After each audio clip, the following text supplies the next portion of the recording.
Yo, what is going on guys, Flashverse here and welcome back to another video on The Flash Season 7. And for this video I'll be going over this article by discussingfilm.net, and they basically did this interview with showrunner Eric Wallace about The Flash Season 7, and let's just say there are some very interesting stuff that's been teased. But before I go over anything, however, you guys don't forget to drop a like on the video and subscribe to the channel so you are aware of more Arrowverse content coming your way. Now, another thing to mention before I get into this article is that this article and interview was done before DC Fandome Part 1. So for some of this we already had revealed in DC Fandome Part 2, but in this article there are some very interesting stuff that you certainly wouldn't want to miss as well. So with that being said, let's go over this article. So the first question is, what has this COVID break been like for you and the cast? Have you been keeping in touch and sharing updates on Season 7? Showrunner Eric Wallace replies, yeah, we have. It's important during all of this to keep the doors of communication open, check in with the folks and see what they're doing, because the way things kind of abruptly got interrupted at the end of Season 6, we are cranking along. We were right in the home stretch, as it were, and you know, it was a disappointment, I think, for everybody involved in the production to not see it through the end, the story that we had started telling at the beginning of Season 6. So what I wanted to do during this pandemic kind of period is to make sure, first of all, everyone was safe and healthy. That's the main important thing. But to also assure everyone, hey, we're going to pick up where we left off and we're going to finish strong, and let them know about some of the changes, because changes were going to be made, obviously. But I think I've only changed the ending of the Eva McCulloch story, which I already felt very good about. We've made it even stronger, so let them know about these changes, and we would be going into Season 7 a little differently for the first time, as opposed to in between seasons. One season ends, then you go away for a break, then you come back for a fresh start. Not this time, however. The next graphic novel, which is number 3 in Season 7, it's like the next week. It's not like a summer break. We just keep going on. So there are a couple of things I want to say about this. Obviously, first of all, hope you guys are all staying safe and healthy as well. But secondly, which isn't too much of a surprise and I have touched upon before, is that they would make certain adjustments to this season. So obviously with this long break that they have, the writers do have more time to reflect upon what they have planned for this season. With this break, they can find certain things which may or may not work and find a way to make it better, which is what Eric Wallace did with the Mirror Master storyline already, which is pretty cool. But the next question is, that actually leads to our next question. Do you plan on following the same episode structure that would have closed off Season 6, or would it be playing out differently? And Eric Wallace replies, you know, it's funny. It's basically the same, but having this enforced break has allowed me to look at the ending and make some tweaks and adjustments to change maybe 20 to 25% of the scripts to make them stronger and to finally bring in some of the issues and concerns, whether it be social justice and all that things that were happening in our world, to make sure those were addressed and they weren't ignored at the end of not only Eva's story, but in the beginning of the next graphic novel stories that we'll be telling. Those are important things to me as a human being, let alone as a showrunner, and to communicate with the cast too. So as you guys know, there won't be more social justice. What Eric Wallace is talking about over here is the Joe West storyline, and that we will be having that abuse of power storyline. So it won't be some new social justice storylines that we'll be getting. It will just be that Joe West storyline that's been teased a couple of days ago. But also the fact that they're changing up a lot of the script is very interesting, because 20 to 25% is a lot to change.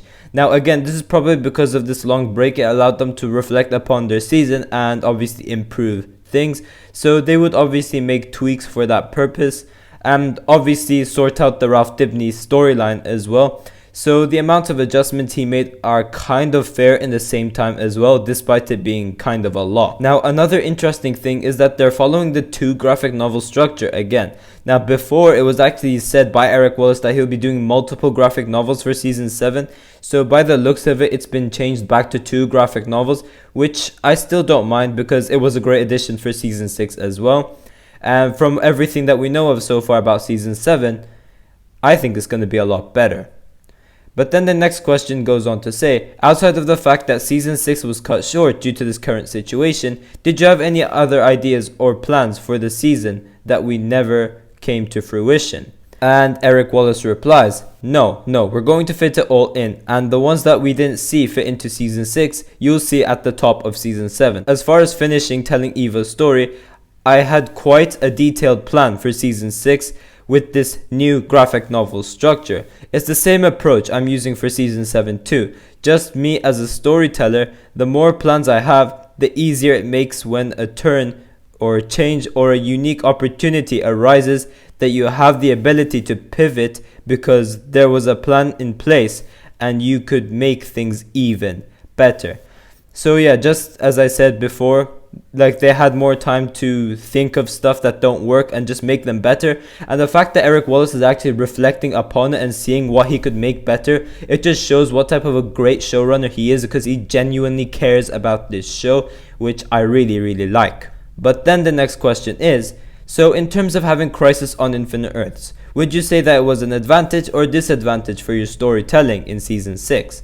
And Eric Wallace replies, I feel it was a huge advantage because it dictated a starting point for Barry's emotional journey at the beginning of season 6.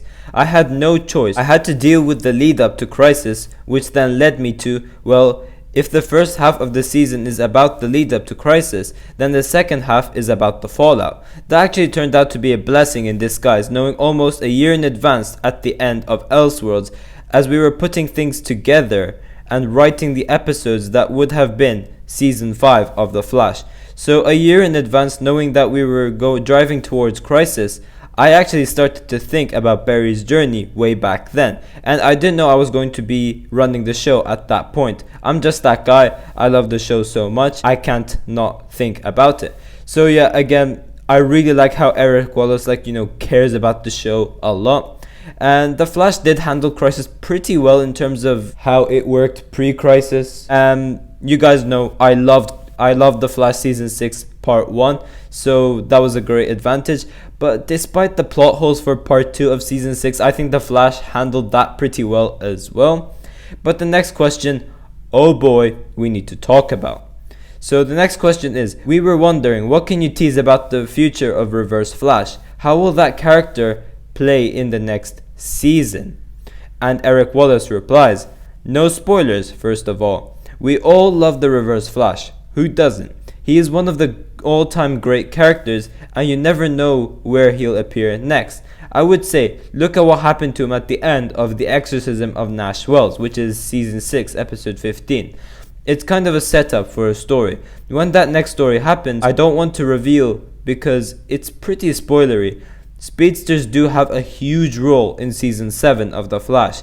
As we all know, there are many kinds of speedsters, including good ones and bad ones. So that's me being vague, but giving you some answers, but I hope that helps. So in terms of the Reverse Flash stuff, the theory behind it obviously is that he's going to take over the body of someone else and possibly become Red Death, who knows.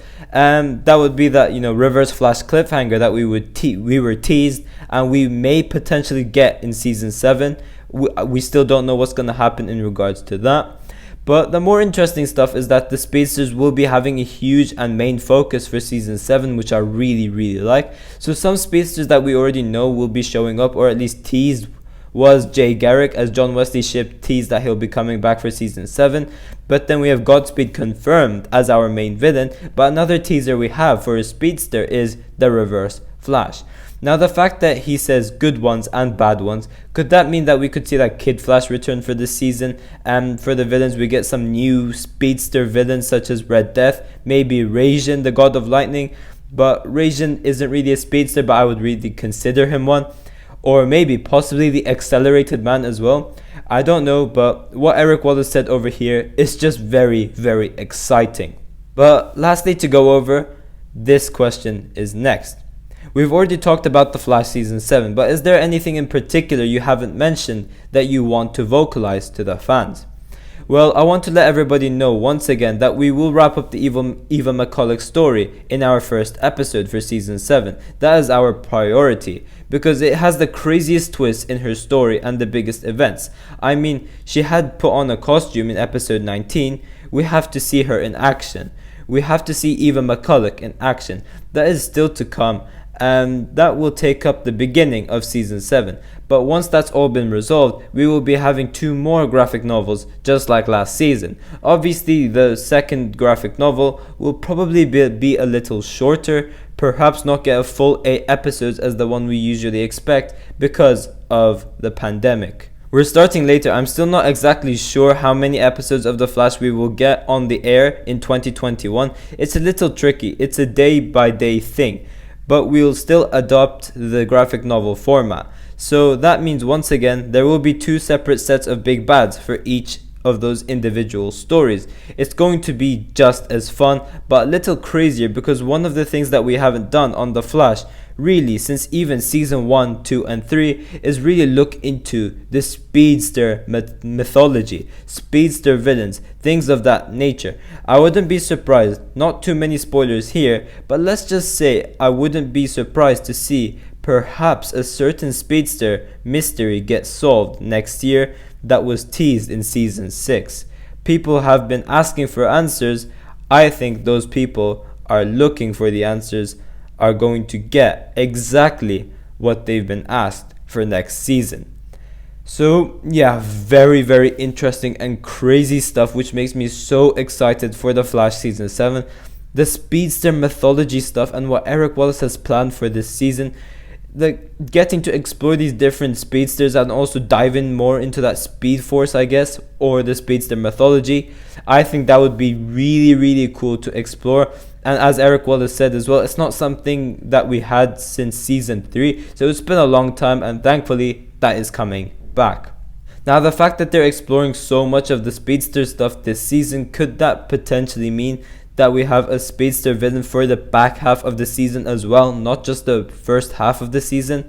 Who knows? But just a quick thing for those who didn't know, that Speedster that Eric Wallace was talking about over here is Godspeed, for those who didn't know. But the last question isn't that interesting, so I'm not really going to go over that. But essentially, they're just talking about when The Flash will start filming. Eric Wallace didn't know a certain date on when it will start filming and how many episodes it will have. So they didn't know any of that, and that is the case since this was done before DC Fandome. But currently, as of now, we know that they're aiming for that early October start for filming.